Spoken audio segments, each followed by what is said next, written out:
मीरपुर नाम के शहर में तेजस अपनी पत्नी नीरू के साथ रहता था। पति पत्नी दोनों ही नौकरी करते थे। एक दिन तेजस गांव अपनी माँ के पास फोन करता है। हेलो, प्रणाम माँ। जीते रहो माँ, तुम दादी बनने वाली हो हैं? अरे वाह, ठीक है बेटा, मैं कल ही आती हूँ। जब माँ जी शहर पहुंची तो बेटे बहू ने बहुत अच्छे से स्वागत किया। लीजिए माँ जी, चाय। अरे गर्मा गर्म पकोड़े ले आओ माँ के लिए। नीरू रसोई में गई और 2 मिनट में ही पकोड़े ले आई। जी ये लीजिए। बहू जादू से बनाए हैं क्या? अभी तो रसोई में गई थी। यम्मी। माँ जी, शीला रसोई में पकोड़े तल रही है, मैं बस लेकर आई। हे भगवान, मेरा धर्म भ्रष्ट कर दिया तूने। अब तो गंगा जल से शुद्धिकरण करना होगा। दूसरे दिन, माँ जी मैंने नाश्ता बना दिया है, ऑफिस जा रही हूँ। पर अभी तो घर का सारा काम पड़ा है। शीला आती ही होगी, झाड़ू पोछा बर्तन कपड़े वो सब कर लेगी।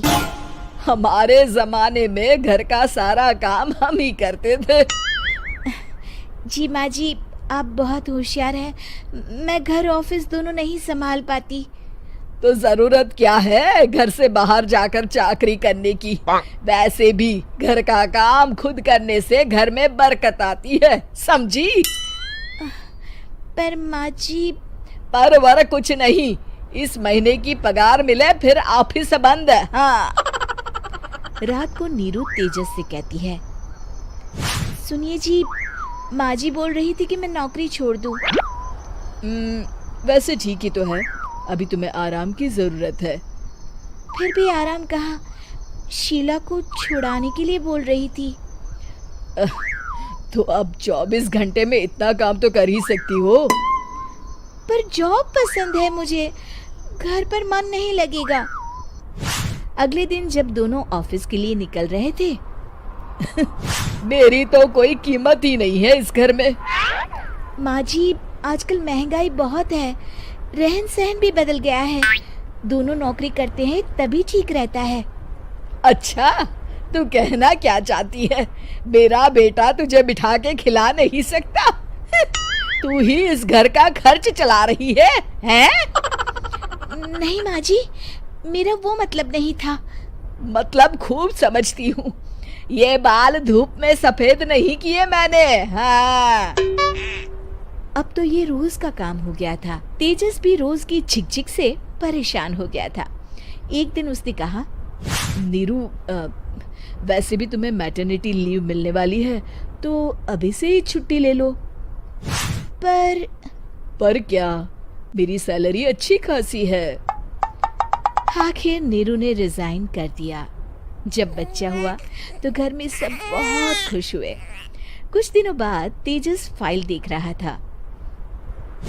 क्या हुआ तेजस, कुछ परेशान लग रहे हो? हाँ, वो हमारी जितनी सेविंग्स थी वो तो हॉस्पिटल में और छठी के फंक्शन में खत्म हो गई है नीरू। और अभी वैसे मंदी चल रही है तो मैं बोल रही थी कल मुन्ना को हेपेटाइटिस का टीका लगवाना है।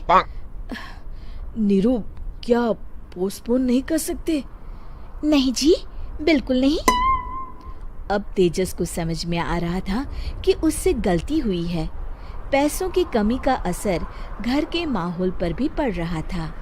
अगले दिन, बेटा मेरा चश्मा और ये दवाइयाँ ले आना, पर्चा देते हुए माँ जी ने कहा।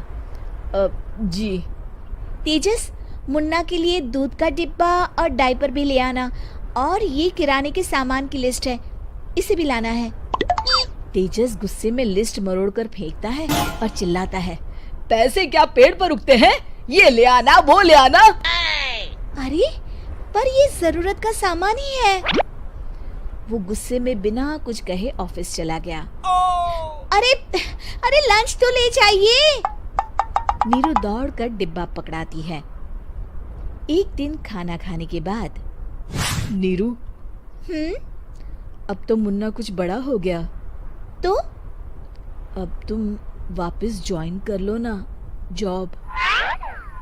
पर इस रिसेशन में जॉब मिलना बहुत मुश्किल है। ट्राई तो करो। फिर मुन्ना?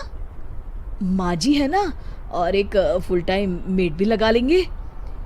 पर माँ जी, उन्हें तो पसंद नहीं।